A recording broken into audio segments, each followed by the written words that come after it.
This is Tom Bodrovic. This is Alex Krainer. This is Sean Alexander. This is Tanner Naday. This is Tom Luongo. This is Mocha Bezergan, and you're listening to Sean Newman Podcast. Welcome to the podcast, folks. Happy Wednesday. How's everybody doing today? Silver, gold, bull, my favorite precious metals dealer. Yes, the one and only. It was founded or started here in Alberta, Rocky Mountain House. They offer a full suite of services to help you buy, sell, and store your precious metals, and they ship it discreetly, fully insured, and with tracking straight to you. If you've never tried it, it's pretty cool. Honestly, really cool. One of my favorite things about gold and silver, well, they would say, this is Silver Gold Bull, they would say it provides the ultimate sleep at night insurance policy. And they're going to offer all of you SMP listeners an exclusive offer, smaller than 1 ounce silver coins. I just had a listener text me saying, man, what a great deal. I went and bought some of that, and we're very appreciative. Sounds like they were texting with Graham. So if you, they go, holding fractional silver gives you real optionality in a worst-case economic scenario, while the low premium offered only for you listeners, you have a solid investment no matter what comes to pass. And if you text or email Graham, he can give you all the details. It's only for SMP listeners. So down in the show notes, you can text or email Graham. Once again, if you've never even, well, I don't know. I every once in a while I get a text, like, I'm not really the texter, but, this episode or what have you, this thought. Even if you're not a texter, I would love it if you'd scroll down in the show notes and text Graham at Silver Gold Bull and just say, hey, thanks for supporting the SMP. It does help. Believe me, it helps. Letting them know that you're listening and that you care, that independent media has businesses willing to support them. Talking about businesses willing to support them, how about Caleb Taves, Renegade Acres?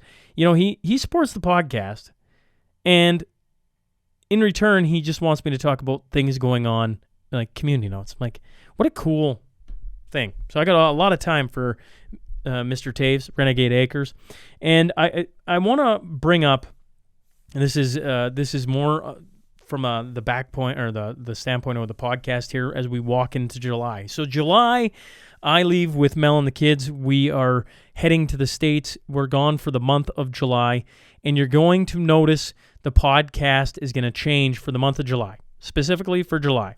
Not that much, but we're going to have episodes out Monday, Tuesday, nothing Wednesdays, Thursday, and the mashup on Fridays, man, it's just grilled into my brain. It's the Tuesday mashup. The mashup on Friday mornings, we got special guest hosts. So it's going to start with Chuck Prodnick. Then you've got Vance Crowe, you got Drew Weatherhead, and you got Quick Dick McDick. So those 4 guys are going to guest host Friday morning once a week until August, and then I'll be back. And the thought process is, I was saying this to Drew Weatherhead. If you haven't gone and listened to our conversation on his end, the Social Disorder podcast, the thought process was I want to slow down just a little bit with the wife and kids for vacation, and I want to think about some things here as we get closer to the end of 2024. Obviously, we're only halfway through the year, but I want to really think about some things on where I want it to go, where I want to put my energy in. And so for the month of July, we're going to slow things down. So once again, you're going to see Monday, Tuesday, Thursday, and guest host on the mashup Friday morning. So for all you faithful listeners, and I cannot thank you enough, you are going to see a change here coming next week. And so I just want you to be aware of that. The Deer and Steer Butchery. It is barbecue season. And I tell you, we had some beautiful days here over the last over the last weekend, and they want to remind you, don't forget about barbecue and smoking time, which means it's the perfect time to fill all your freezers with the smoking and grilling cuts. You can get a hold of Amber. Yes, that's the new butcheress out at the Deer and Steer. Her number is 780-870-8700. She's got a healthy career when it comes to meat cutting. She was in the Real Deal Meats in Edmonton, and also she worked out in Ontario at the St. Lawrence Market, which is the biggest fresh produce, meat, and seafood vendor in Canada. Or one of the largest. So there you have it. The Deer and Steer. Man, Wednesdays. I don't know. Wednesdays. Maybe I'm still reeling from the Oilers losing. Man, that sucks. twice in my lifetime. I mean, obviously I was born in 86, so I was alive for the run. But, in my memory, 2 Game 7s in the past 20 years, and we lose both of them to teams from Florida. Like, it just frustrating. Let's get on to that tale of the tape.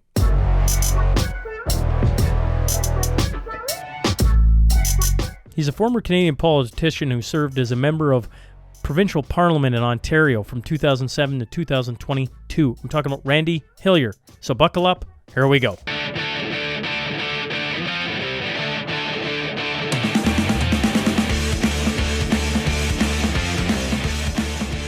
Welcome to the Sean Newman Podcast. Today I'm joined by Randy Hillier. So thank you, sir, for hopping on. It's a pleasure to be here. And thanks for asking. Well, I go back to your Twitter post over and over and over again, Randy, because I was saying to you, I just give the listener a little taste of who you are, and then I'll hop into my thoughts, whatever you want to, whatever background you want to throw at them. Well, listen, I'm a 66-year-old grandfather of 8 grandkids, 4 adult children. My wife and I, Jane, have been married for 43 years. Congratulations. I'm an electrician. I'm a former MPP in the Ontario legislature for 15 years. Some people call me a maverick. Some people call me a redneck hillbilly with a gun-toting mentality. I'm just a regular fella who doesn't take bullshit for an answer. That's the way I was raised, and that's the way I live. And now I live on a little hobby farm and raise my own food and kill my own chickens and collect my own eggs and collect and weed my gardens these days, as well as fighting against 9 criminal charges in the Ottawa courts, and still have 5 charges for hosting rallies opposing the COVID insanity in 2020 and 2021. You had, for the listener, they've probably heard of you. I'd heard of you before this, and certainly around Ottawa and everything else. I think your name has been talked about a fair bit, I think. But it was one of the things you put on Twitter. I'm just going to read the start to it. People can then go read it all if they prefer to, or if they would like to. But you'd written, "What's going on? 25 years ago, I realized that a profound and dangerous shift was underway in Canada, which would ultimately take me away from my private life as a husband, father, and electrician into a very public advocate and public personality. My world in Canada were shifting quickly. The values, morals, and ethics that were timeless and inalienable truths of my youth were becoming increasingly rare and seldom shared by the majority of people I knew. The 10 Commandments were fast becoming the 10 suggestions, and the 7 deadly sins were rapidly becoming 7 politically correct virtues." And then you go on to list all the things that you've done over the course of 25 years, one of which we're going to talk about today.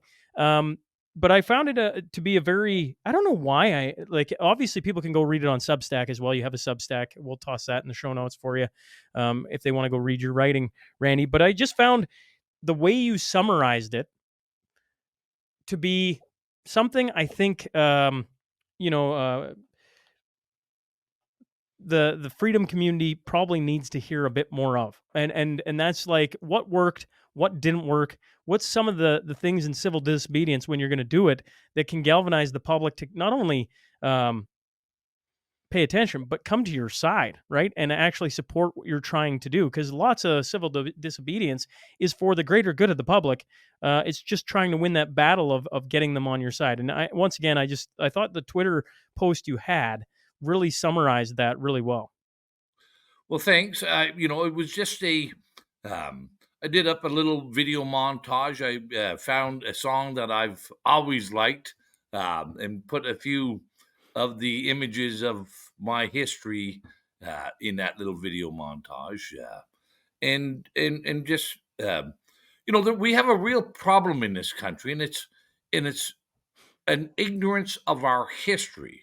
An ignorance of our nation's history, an ignorance of our community's history, and often Um, and so, I've been a very public figure here in Ontario, um, but for when I started my advocacy, many people that are now engaged, well, a lot of them wouldn't have even been born, or maybe they were in elementary school, um, or maybe they were teenagers out partying and having fun like teenagers are supposed to, and weren't paying attention.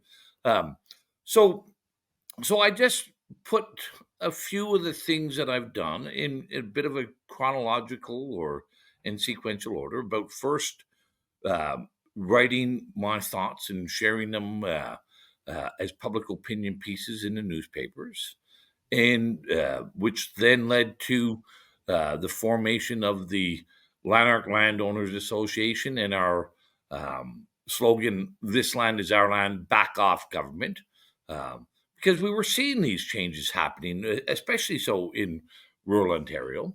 And then how that morphed into becoming a member of the Ontario legislature, um, and then well, now a alleged criminal felon for attending the Freedom Convoy.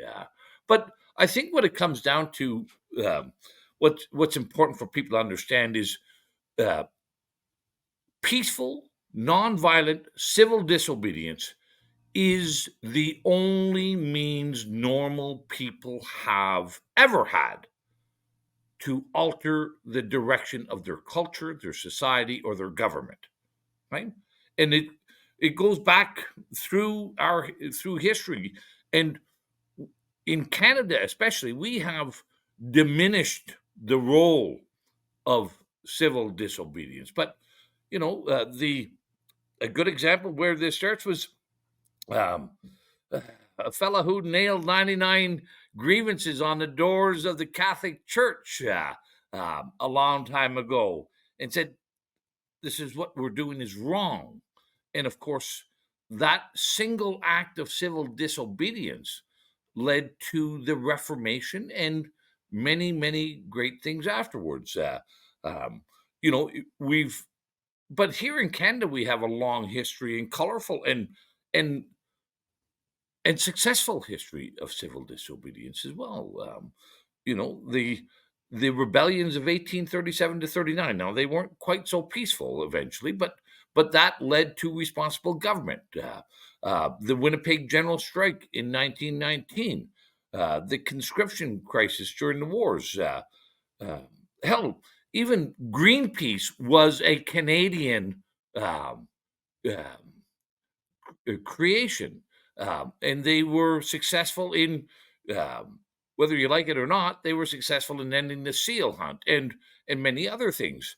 Um, so the Lanark landowners was just another one of those elements where we saw substantial injustice happening, and we used similar mechanisms that have been shown through history to work, um, and it did work. Uh, the we I don't know if you can see the little sign up behind me in my cabin, but up in the top corner, it's "This land is our land. Back off government." There was tens of thousands of those signs on every fence post in rural Ontario.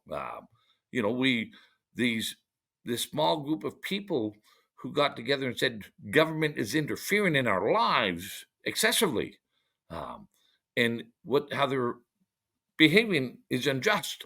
Um, that small group of four fellas became 15,000 members within a few years, and signs everywhere in the country, and we meant business, and we were successful. Well, today it seems like more and more farmers are in similar situations, not just in Ontario, but across the world. When you go back, walk us through this landowners group, this Lanark landowners group. Like, what was going on? What was the first I don't know, meeting like? Was this some idea I had right from the get go, or did you guys just go for a quick beer and all of a sudden this idea popped out? And like, tell us the story. Well, it took a little while to develop.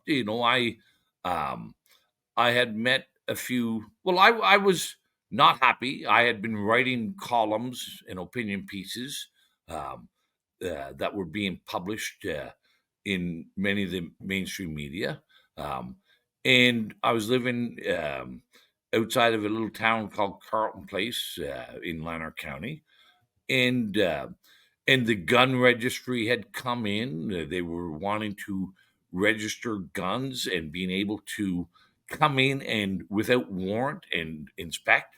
Um, they were um, bringing in all kinds of uh, crazy concepts that I was experiencing with my children in school. Um, the no touch rule, the kids were no longer allowed to touch one another in school. Um, they had brought in rules that football was too dangerous and you couldn't play football in school or hockey. And then I met a bunch of really, really fine individuals who were in the farming community. Merle Bowes, John Vanderspank, and a few others. And they had a similar story, but broadened out a little bit about um, how the government was actually preventing them from earning a living on their land with all these environmental regulations. So, we had these discussions, and it came out of these discussions that this excessive and intrusive type of government into our lives was starting with our properties, where the governments were suggesting that they no longer needed a warrant to come into your property and inspect what you were doing, or um, and one of the great ones for many of the farmers in Lanark County was this. Um, um, we had just a multitude of white-tailed deer who were loving all the farms here, and enjoying all the soybeans and all the corn and everything else. And it was being a very costly thing to the farmers. And the government was not allowing them to deal with this problem. To the government, the deer were more important than the profitability of our farmers. Um, and and it deer, a farmer can shoot any predator or any nuisance animal on that is destroying their livestock or their property, except deer, elk, and migratory birds like Canada geese.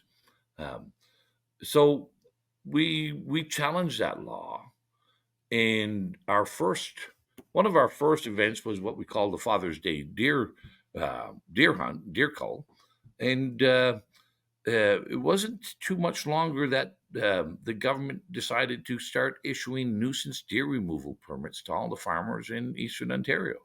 Uh,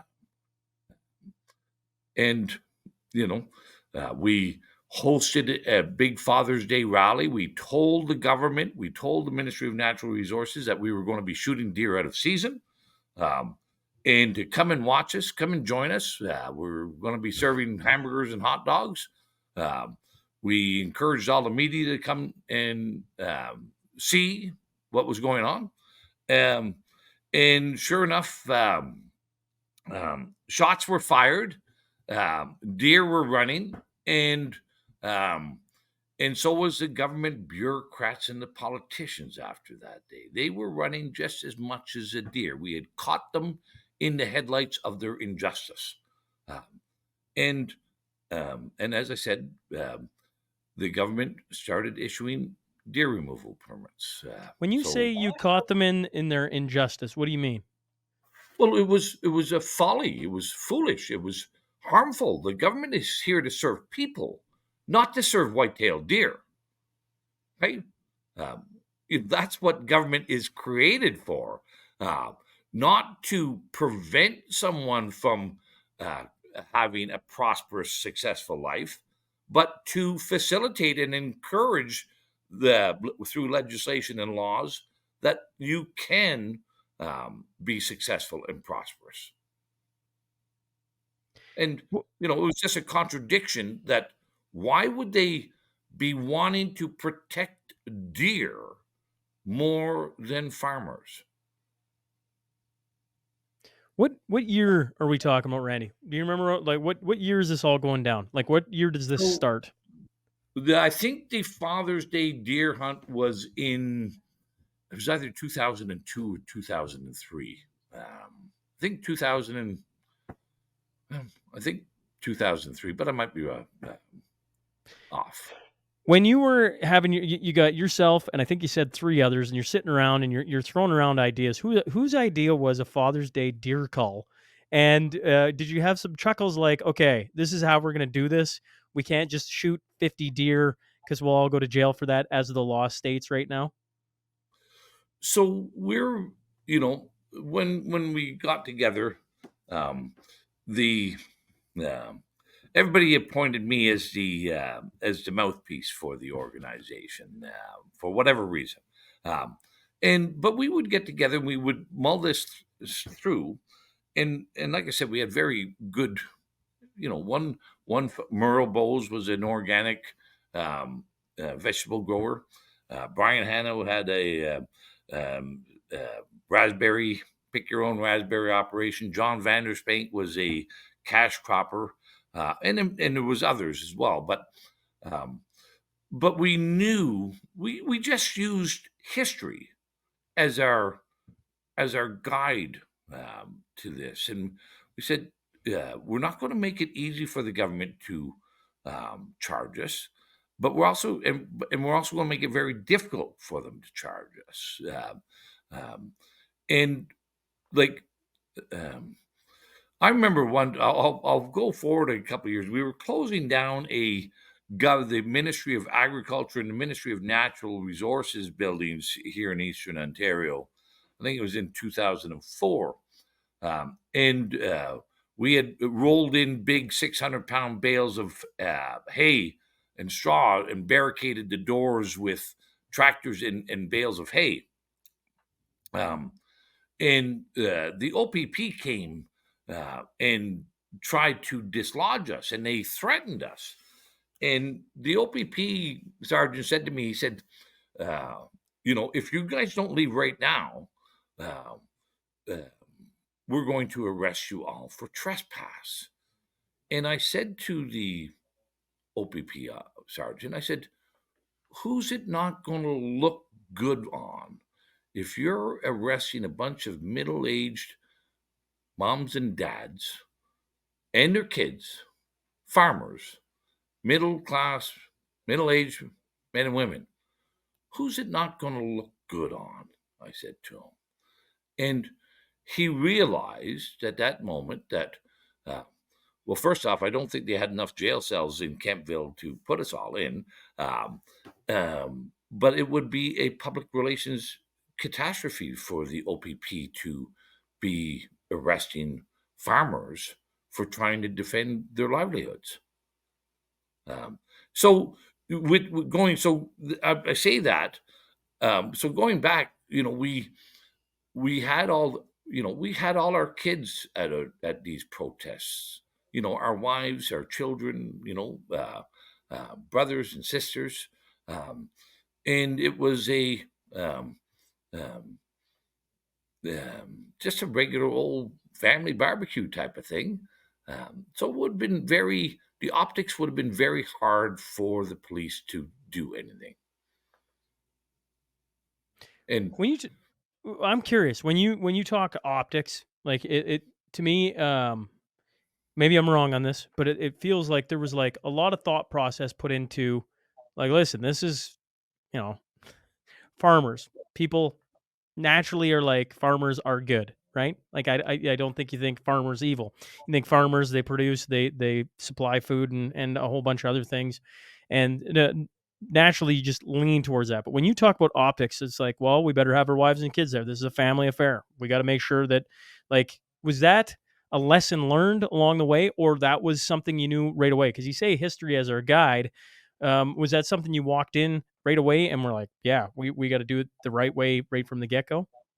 Well, we did, we yes, right from the get go. Like there was always, um, and I guess I would say this: if you're engaging in peaceful or civil disobedience, if it's not for your children and for your family, Hmm. then you have to think twice. Why are you doing this? Right?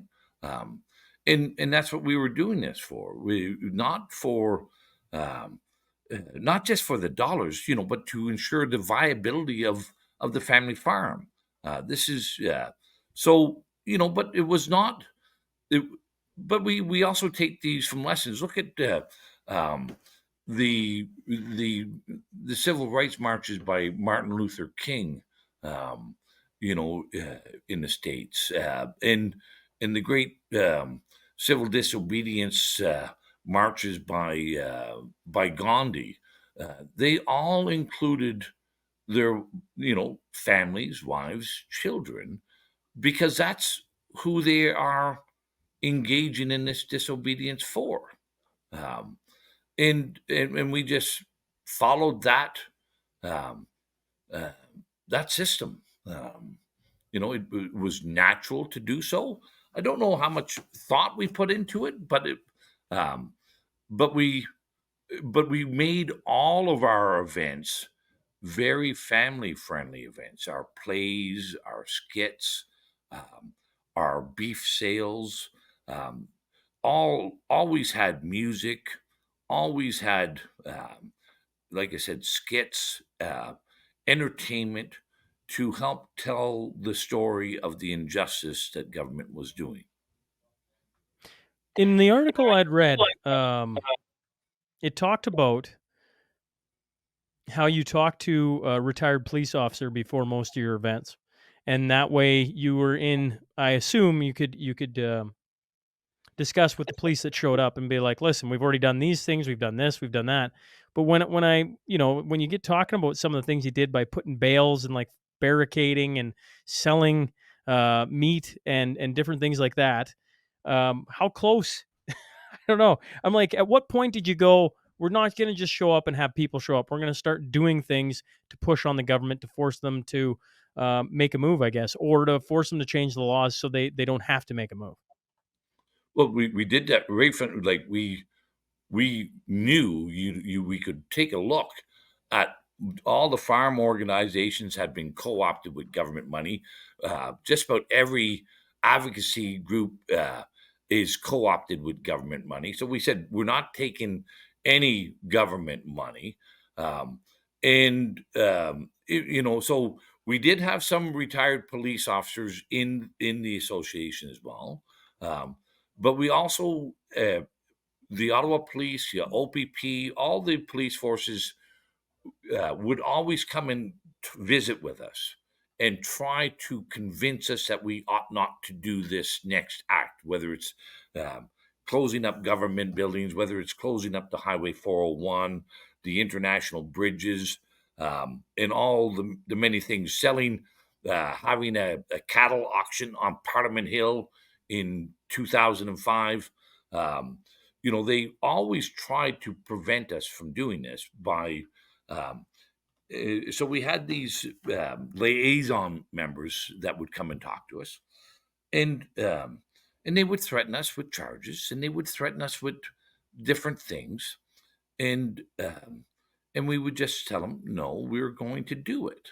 Uh, and I'll give you one story. When we were one of our demonstrations, we closed up Wellington Street. I think it was 2004. We closed up the entire downtown Ottawa with tractors, right?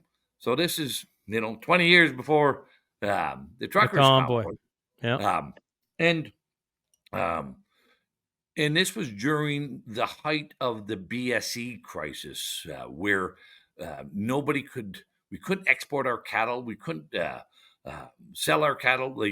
The the we talked to farmers who were getting 2 pennies a pound for their cattle. It was just a outrageous situation going on, and so we did a tractor convoy to Ottawa, and And when the cops came to visit us, and I said, well, we're going to bring down a bunch of cattle.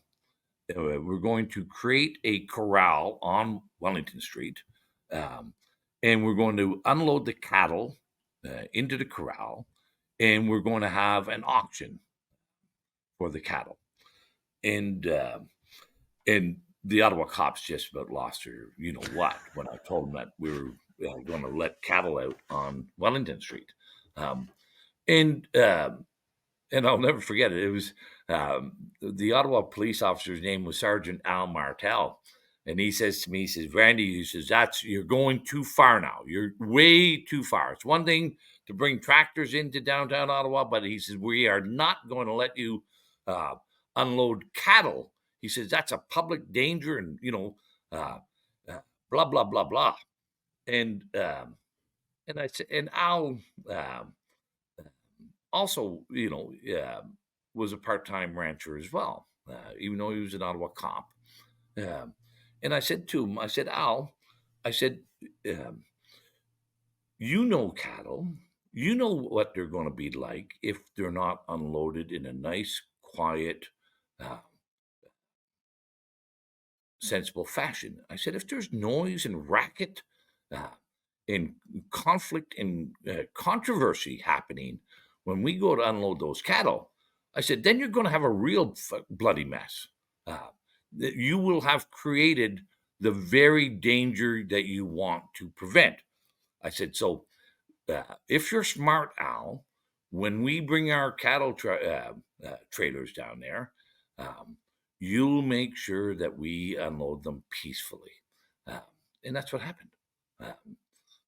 So um, you have to have some assertiveness. I remember one other time um, we were closing up the Highway 401 down at Tilsonburg. And that's a major strip of highway down near between London and Toronto, and we had about 500 tractors, and we had about 1,500 other vehicles in that uh, um, protest. And the Norfolk County Police OPP asked me to come and visit a day or two before we were going to roll the tractors out, and the OPP said, "Randy, we are not going to let you bring your tractors on Highway 401. That's just a non-starter." Um, and he said that it's just too dangerous. I said, listen here. I said, we're going to bring the tractors on. And I said, you can either work with us and make sure that the tractors go on nice and orderly without chaos and confusion, because we've got a lot of tractors and a lot of machinery coming here. Um, I said, or if you want to be dicks, I said, I'll just put all the tractors in the farm fields next to the 401, and we'll just come on the 401 helter skelter and cause absolute chaos. I said, which way do you want to do it? And of course, they knew that we meant business. They knew that we weren't joking. And the next morning, they had the ramps closed, and all our tractors and machinery and trucks came on. We left one lane open for emergency vehicles. And I remember talking to this just as another little. And so we closed about, I think it was 8 kilometers in each direction on the 401 that day, 8 or 10 kilometers, something like that. And during the course of that protest, we kept one lane open, and an ambulance went speeding by.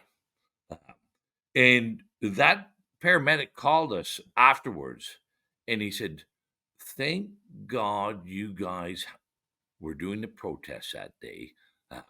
There was no way that I would have been able to get this emergency call to the hospital so quickly if your tractors hadn't blocked up the 401 and left one lane, one emergency lane open.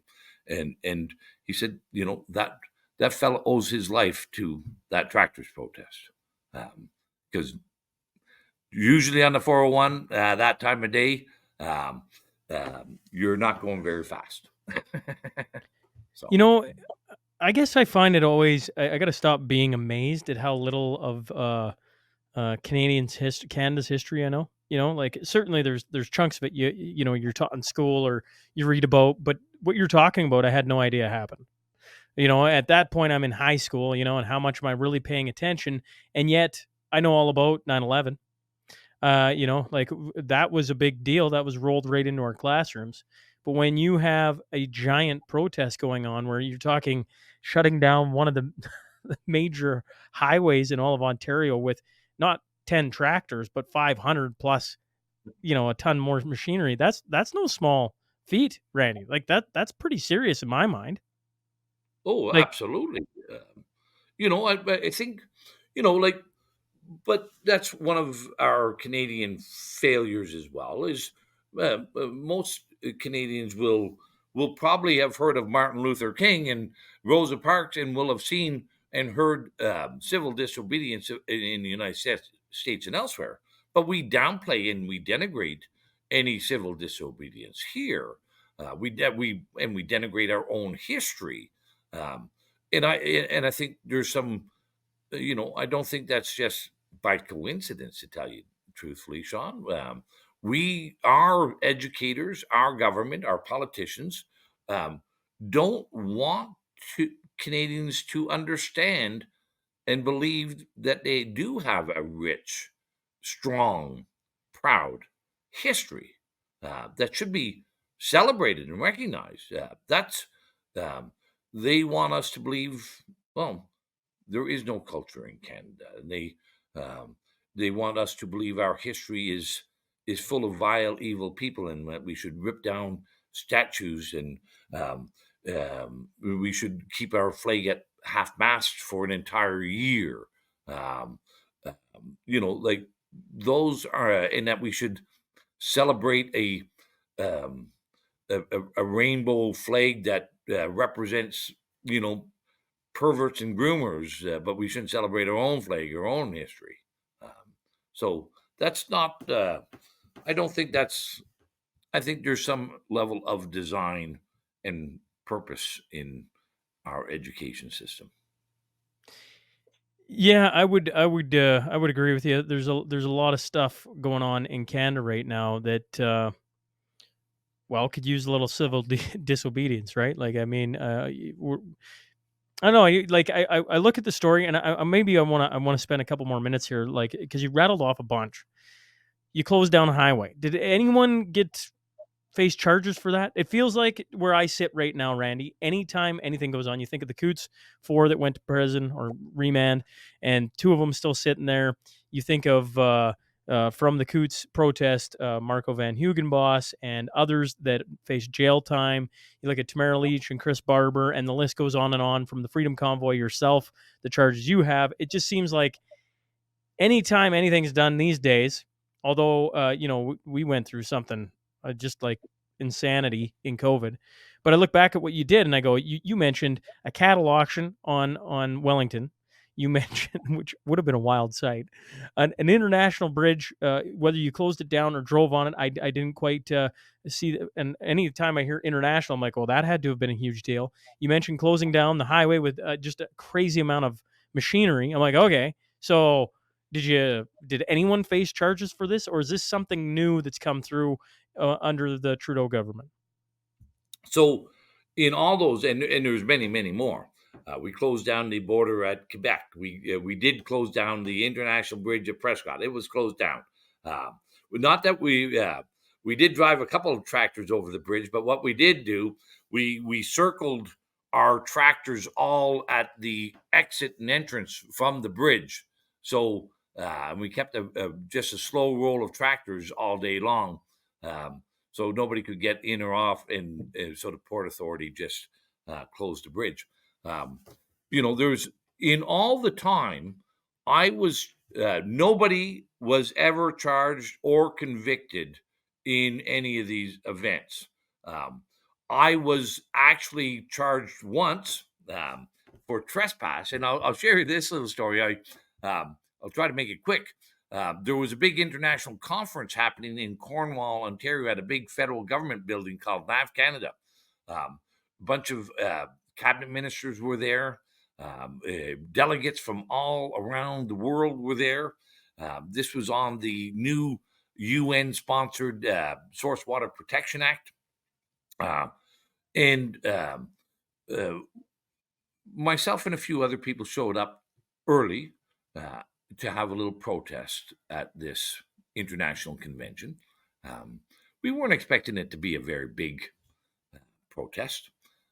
We just wanted them to know that we were there.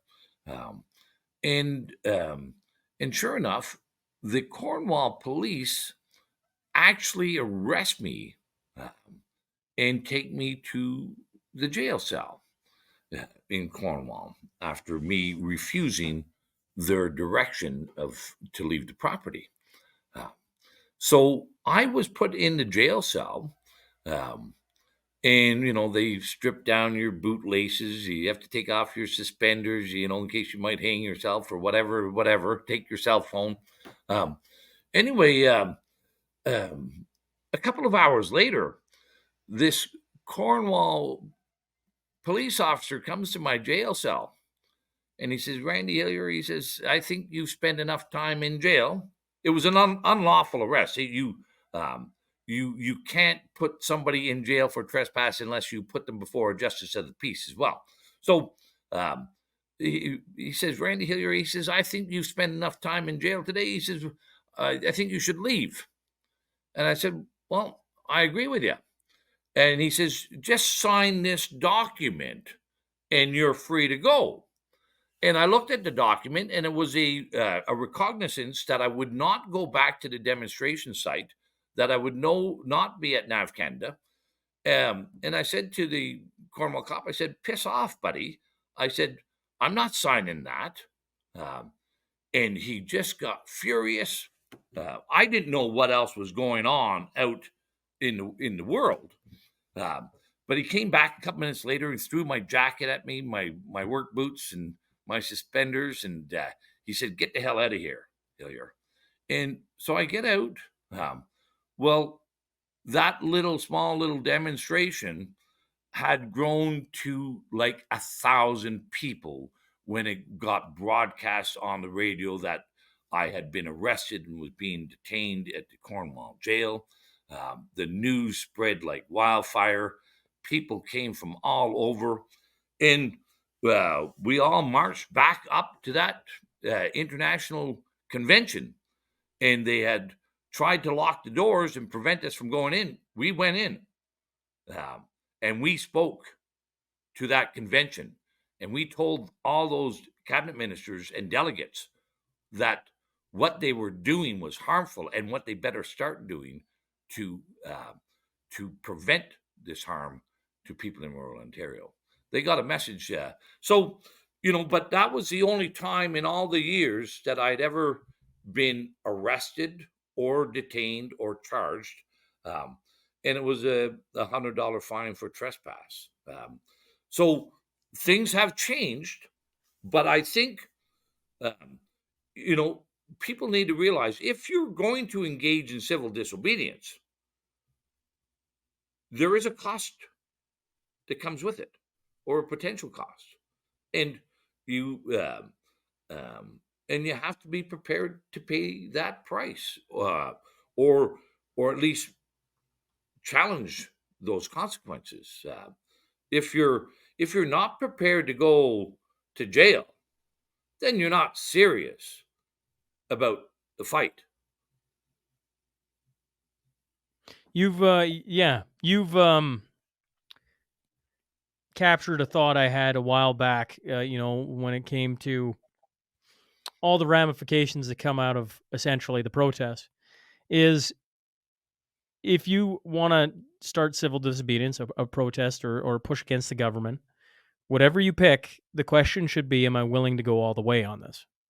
Because otherwise you're going to be pushed around pretty darn quick. And I assume, like you just literally said that. And I guess more and more people are asking that question. COVID pushed a lot of people to that level where they're like, listen, I don't care. I've lost everything, or XYZ, because there's so many stories from it. And people drove from across Canada, from every part of Canada, to descend on Ottawa. Were you surprised? Back then, that would have been Stephen Harper would have been the prime minister, correct? Well, yeah. Mm-hmm. Did he Yep. talk with you guys? Like, I'm trying to see how it correlates to today. Like today, like Trudeau gets COVID and then just disappears on the trucker convoy, and he just puts his hands up, and as a leader, he doesn't talk to anyone, and he name calls and on and on. It's beyond embarrassing, is what it is, as a Canadian to watch it. When you're going back to the Stephen Harper days, like you got people, and it isn't just three. It is a large number, and they are causing, as a politician, I would think havoc might be the right word when you're shutting down the 401. You're going on international bridges. You've got cattle auctions. You're closing down the border to Quebec. That must have been fun. Selling uninspected meat at farmers markets, right. and running the public health unit out of the farmers markets because they want us to grade our eggs. It was an endless protecting the sawmills when they were trying to close down the sawmills. It was an endless.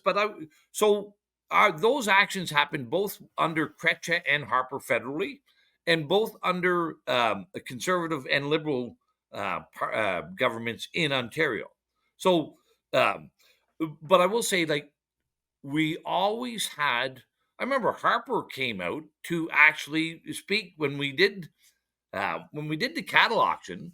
Harper came out and spoke on our stage on Wellington Street.